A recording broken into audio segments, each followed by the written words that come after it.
What's up, y'all? Today I'm going to talk about, inshallah, briefly, this topic, this topic called the status of women in Islam or the rights or whether there's equality. I'm obviously a man, male, so supposedly this is from a male perspective. But I think the conversation or the monologue doesn't have to be as loaded as that. So I'm not going to actually try to unpack or justify each term to separate it from the negative or trigger connotations that it may have. I'm just going to kind of stick to the script, let's say. Now, it's not so much that the language of the Quran is problematic, rather, it's problematized, meaning people can read anything they want into anything that they choose to read. I can decide that it means that, or I can allege that it means something. I can accuse a person's words or a text's words of meaning something, whether or not it does or it's supposed to or not. So let's look at one instance of this language, and I'll just give you a heads up. I'm a little hot in the room I normally record in, but that room, like, I can just kind of seal off. So I'm in a room where we may have some visitors. So there could be some interruptions, but I love having the kids around. أعوذ بالله من الشيطان الرجيم بسم الله الرحمن الرحيم ولهن مثل الذي عليهن بالمعروف. ولهن means and for them is the same as what is against them. And this general context is the second chapter of the Quran, 228th verse, and it's talking about rights between spouses. So basically it's saying, and for them is the same as what's against them. They have the same rights that they owe. For them, the rights that are for them are the same as the rights that are against them, the rights that they have to give. Bil ma'ruf, meaning as far as what is normal. Now, ma'ruf is a word that kind of means what's known.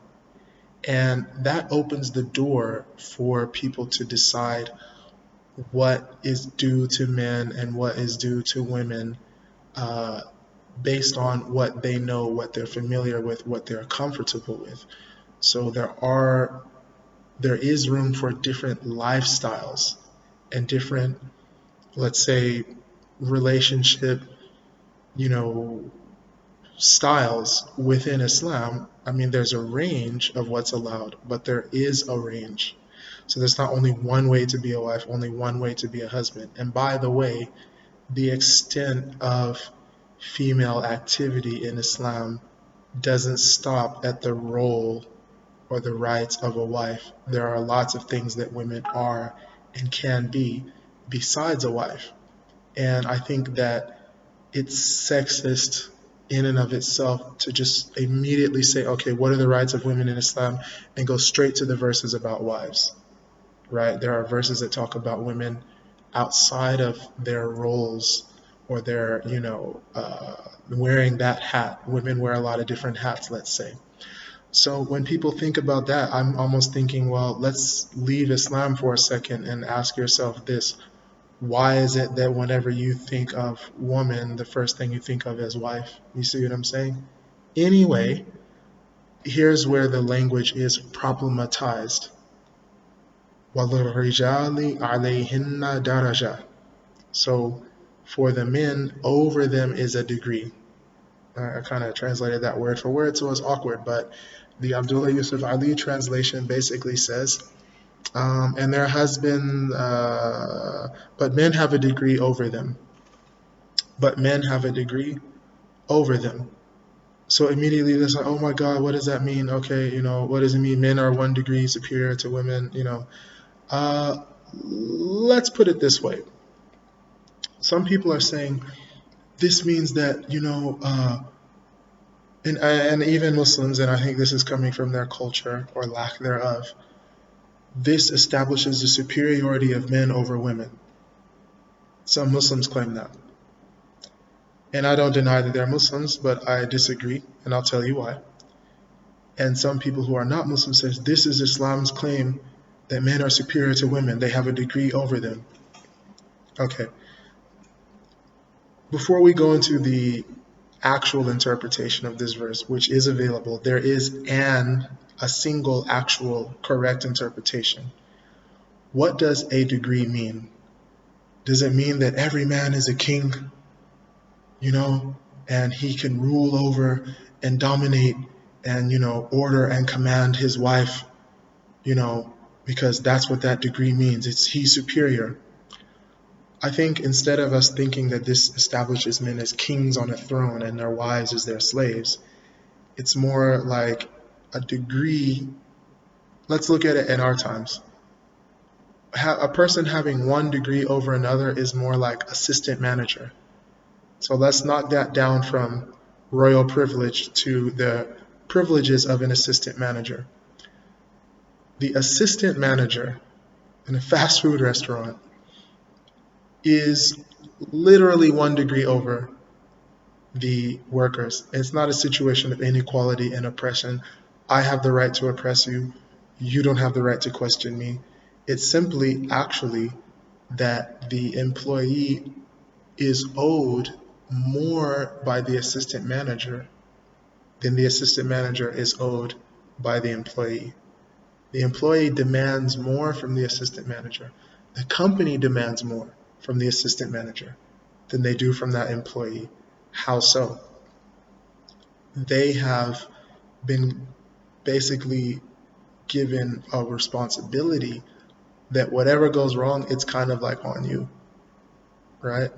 Now, I'm not saying that this analogy is what the Quran means or what Allah intends. I'm just saying when you think of the word daraja, which actually means degree, even now in Arabic, even now, daraja means degree. When you talk about temperature, you use that word.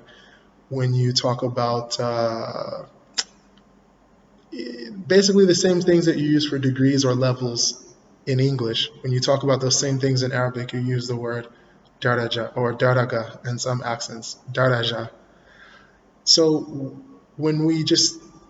before we even look deeply into how to interpret the Quran, which I don't do on my own, let's just say, what does that word mean? If we just stick with linguistics, it means one degree over. Now, the best way to understand the Quran is, number one, from the Quran itself, those verses which explain other verses.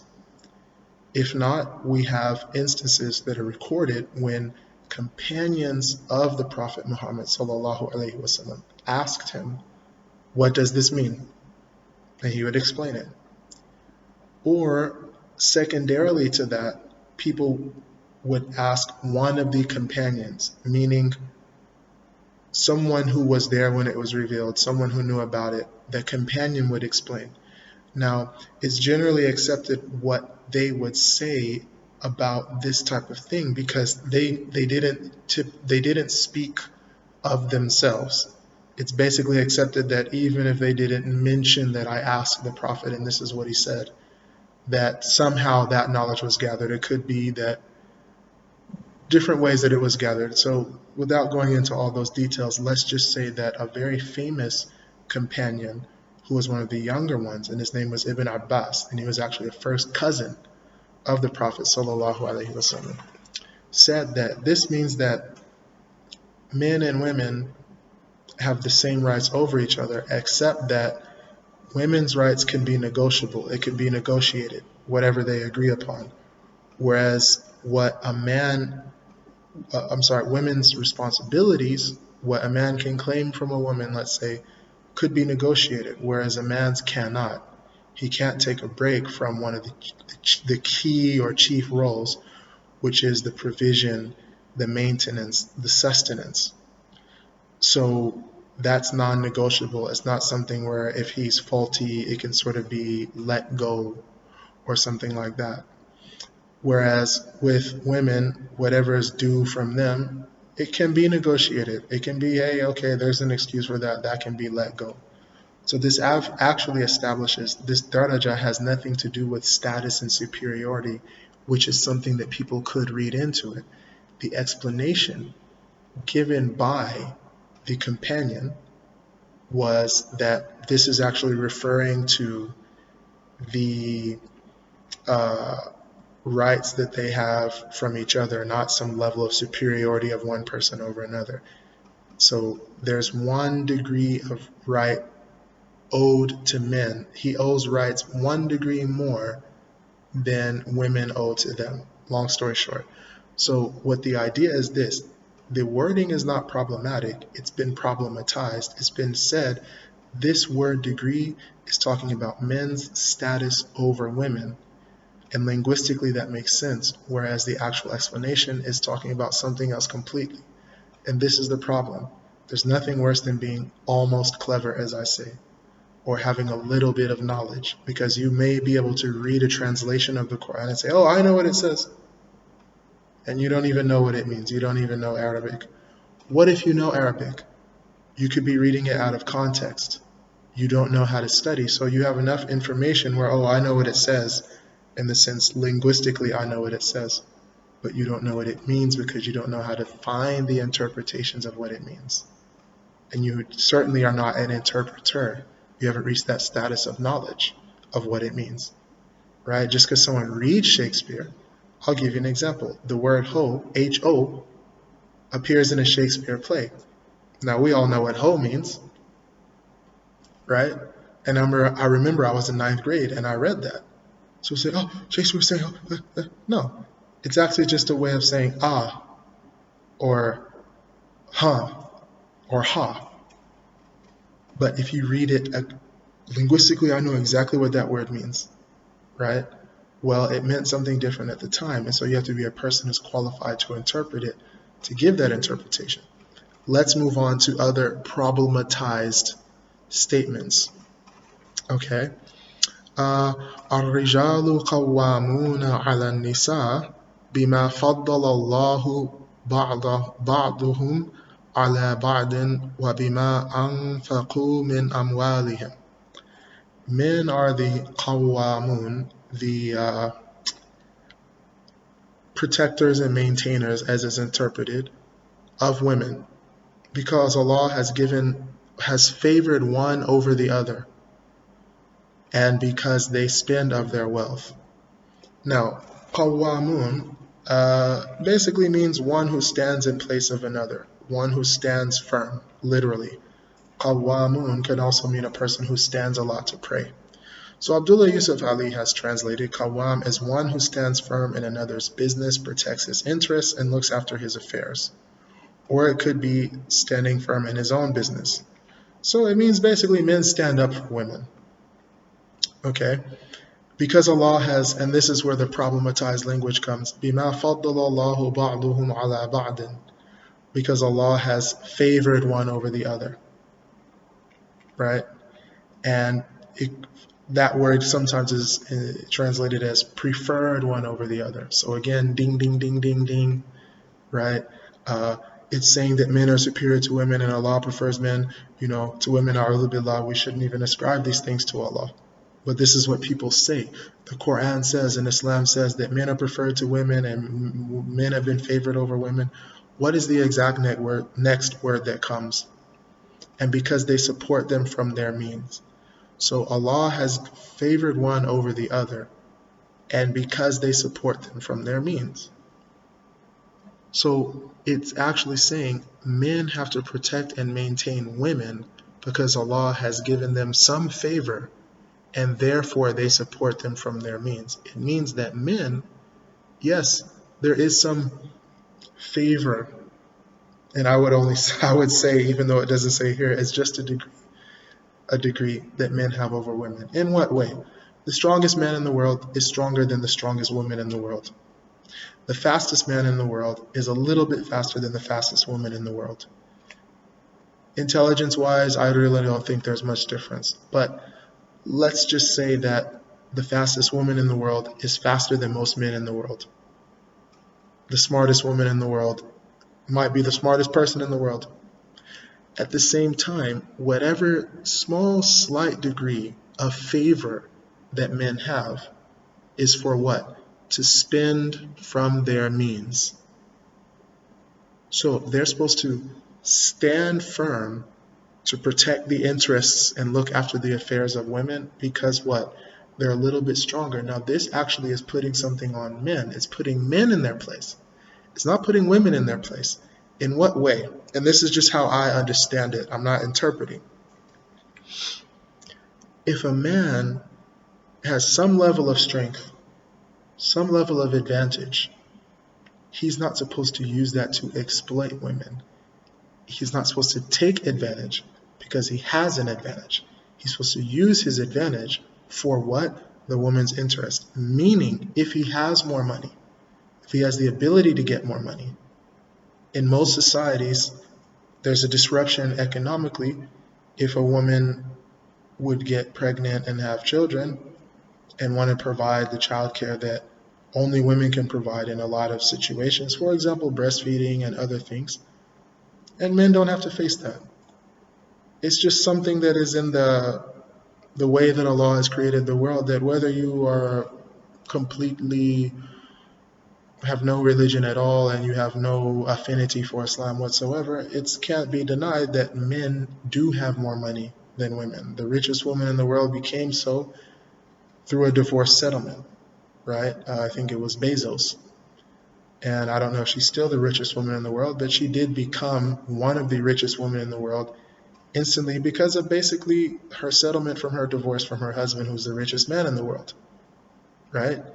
The richest woman in Africa, Dos Santos, is so because her father is one of the most powerful and influential people, and therefore she gleaned from his wealth and his contacts. Of course, she did it on her own, but there's a benefit that came to her from her father and the wealth that she inherited and the wealth that she had access to, the people, the means of wealth that she had access to. So, like it or not, there's no denying that men have more access to wealth than women. And to this day, it's a fact, basically almost in every country. What does that mean, though? It means simply that you have more, so you have to make things fair. You have access to wealth that this particular woman that you're connected to doesn't, so you have to give it to her. You have to share. You can't say, you know what? How come you can't get yours? Right? So this is actually putting men in their place, saying, don't get it twisted. Don't take it the wrong way. This is how I read that as a man. Don't take this the wrong way. You're supposed to spend out of this. You're supposed to stand firm in her affairs. You're supposed to protect her interests. And you're supposed to, right? You're responsible. It's not so much a privilege as a responsibility, right? Or if it is a privilege, there are a lot of duties that are attached.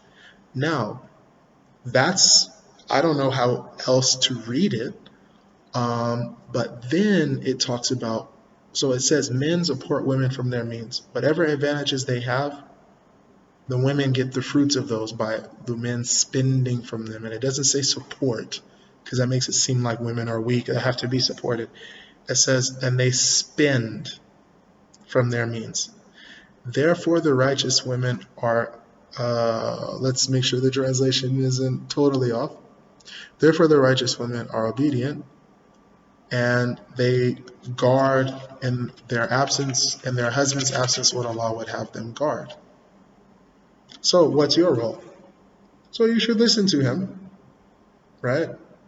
And take care of your house in your husband's absence. It's not his house. It's not his family. It's yours. And also chastity, same thing. So this isn't some kind of grossly unfair thing. And I really think the conversation should leave this idea of wives and husbands anyway, because this isn't the only role that a wife can play. Let me tell you something. The aunt of the Prophet ﷺ was in a fortress in Medina when Medina was being attacked from the outside by Arab tribes. There was a Jewish tribe inside Medina from whom the Muslims feared treachery, meaning, what if they attack us from the inside? while we are guarding from the outside, like we're kind of under siege, let's say. So they put all the women in a fortress. Sure enough, that tribe did send some people to say, let's see if there are any men in that fortress, because we know their wives or children are there. Now, there was one man who was a poet. He wasn't a fighter. And they didn't ask him to fight. So they said, why don't you just wait there? No shame in it, but you wait there. So the aunt of the prophet said, these men are trying to sneak up our wall and look inside. So go attack them. He said, I can't. She said, take this sword. He said, I have no need of that sword. So she took a dagger, went outside, and apparently cut the man's head off, or at least cut his throat. Then she went to this poet and said, now he's been killed and he fell down the wall and he's lying on the ground and the other guy ran off. But they're going to come back and look again. And if a man would kill another man, he would take his armor. If there's a troop of men out here and they killed this guy, then they would have no fear to come and take his armor off of him, because this was kind of a war prize. So go take his armor. And he said, I have no need of his armor. I don't need it. I don't want it. No thanks. I'll just stay here.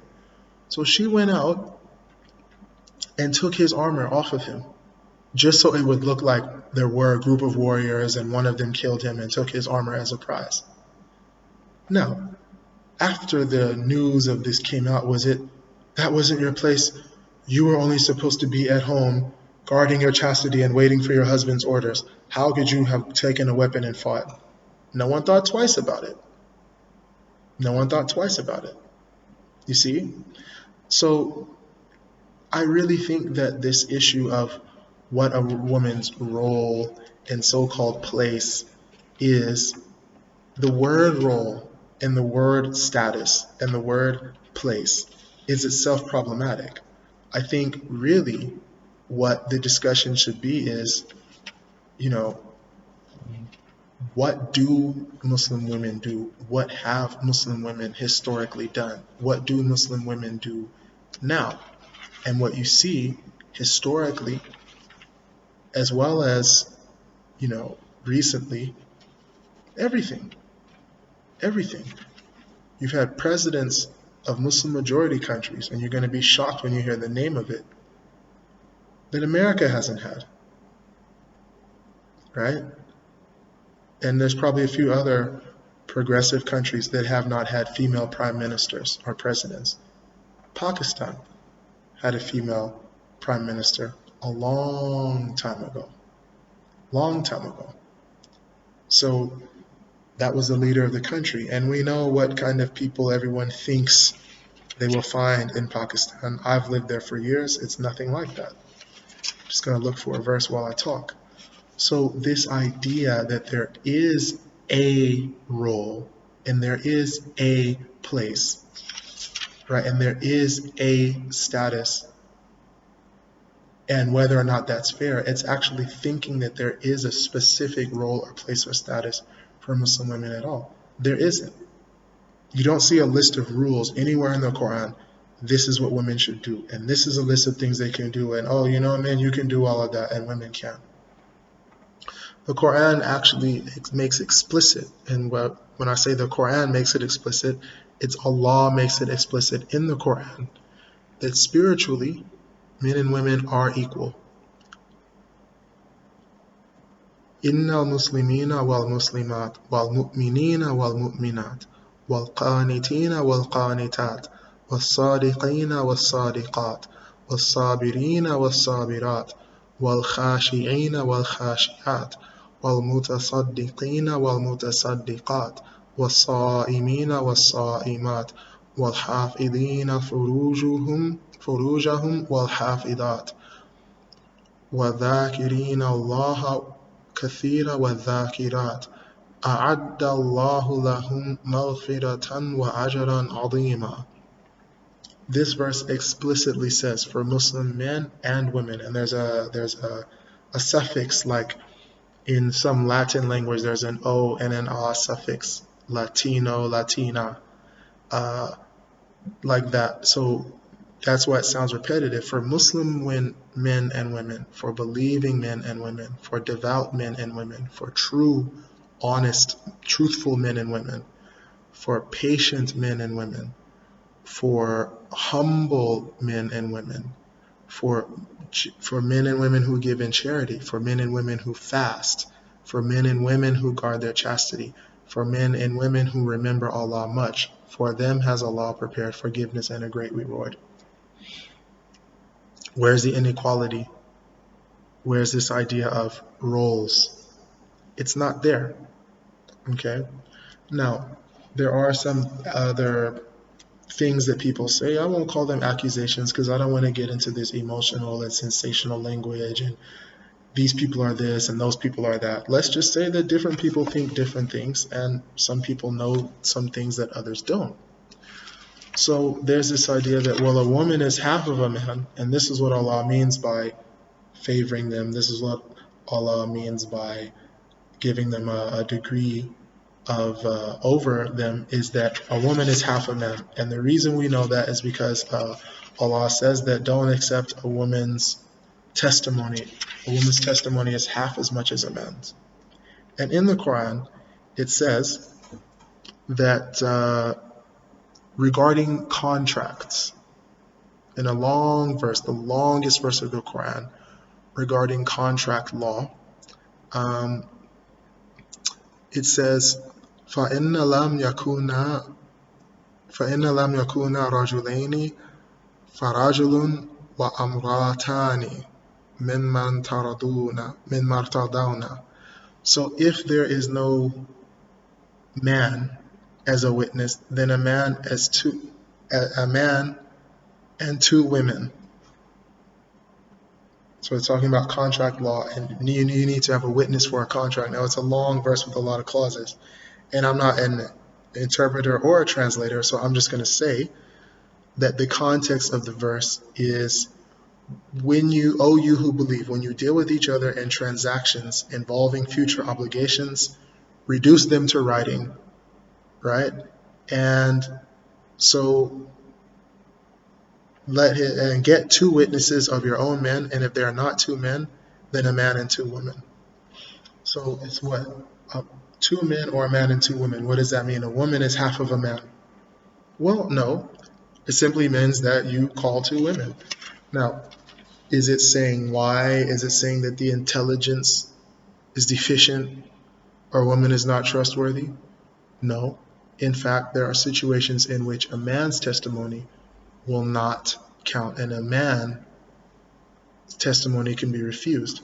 There's a famous companion, and I was looking for this hadith, this story, I couldn't find it. So long story short, a trustworthy and known companion came to the Amir, the leader, and said, I know that this person has committed adultery. I've seen it. I saw it with my own eyes. And he said, did anyone else see it? The Amir, and he said, no, but I saw it and I know it happened. He said, if you don't bring 3 other witnesses, then I'm going to have you punished. I'm going to have you punished for making a false accusation. Because it's very strict that in Islamic law, that if you accuse someone of having sex outside of marriage, you should have 4 reliable witnesses. So a man cannot come forward and say, well, I'm a man like any other man, my testimony is accepted. It simply means that different situations have different legal requirements. And you may say, well, why should a woman's testimony require another woman to back her up? First of all, the full interpretation of this verse and how it actually applies doesn't come from just reading the wording. Reading a verse of the Quran or part of a verse is not the same thing as issuing an edict. The interpretation of that in light of whatever other verses or sayings or practices that are proven from the Prophet and the early companions, sallallahu alaihi wasallam, is something that Islamic judges come up with, right? Second of all, we can see that different burdens fall on different genders at different times and in different ways.